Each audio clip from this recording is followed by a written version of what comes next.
Have you ever wondered why people can spend years collecting stamps, coins, sneakers, or even action figures?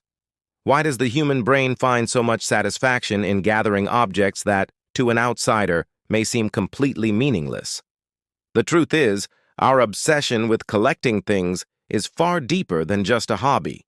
It's rooted in psychology, evolution, and the way our brains are wired to seek comfort, reward, and even identity through objects.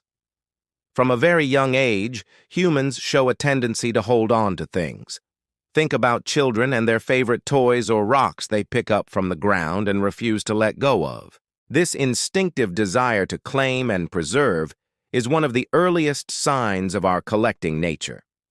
On a biological level, collecting activates the brain's reward system. Every time we add something new to a collection, dopamine is released, giving us a small hit of pleasure and satisfaction. It's the same chemical that fires when we achieve goals, eat delicious food, or win a game. This explains why collectors often feel a rush of excitement when they finally find that missing piece. But it's not only about pleasure, it's about control and order.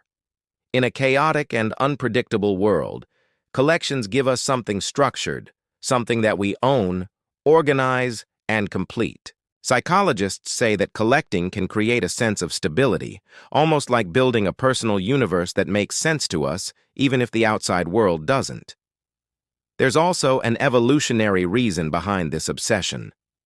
Thousands of years ago, humans survived by collecting essential resources like food, tools, and materials. Those who were better at storing and organizing had higher chances of survival. Even though today we don't need to gather berries or stones, the instinct still lingers, just redirected into stamps, sneakers, or digital items. Collecting also connects deeply with our identity. When someone shows you their bookshelf, their sneaker wall, or their vinyl record collection, it's not just about the objects, it's about who they are. Collections become extensions of personality, reflections of taste, values, and even memories. And nostalgia plays a powerful role. People often collect things that remind them of childhood, of simpler times, of places and feelings they don't want to forget. That's why adults still search for old comic books, toys, or albums they loved as kids.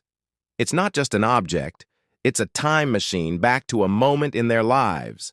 In modern times, collecting has expanded beyond physical items. Digital collections are everywhere. Curated playlists, in-game skins, NFT art, even achievement badges on apps. The psychology remains the same. It's the joy of completion, the pride of ownership, the rush of finding something rare and adding it to your set. Of course, collecting can also go too far.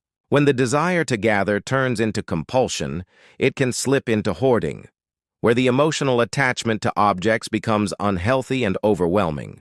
But for most people, collecting remains a meaningful ritual, a balance between passion and identity. It's a reminder that humans don't just live in the present moment, we also live in stories, memories, and symbols. And our collections are proof of that, each item carrying a piece of who we are, where we've been, and what we value. So the next time you see someone proudly showing their collection, remember, it's not just about objects on a shelf. It's about the mind, the heart, and the deep human need to find meaning in the things we choose to hold close.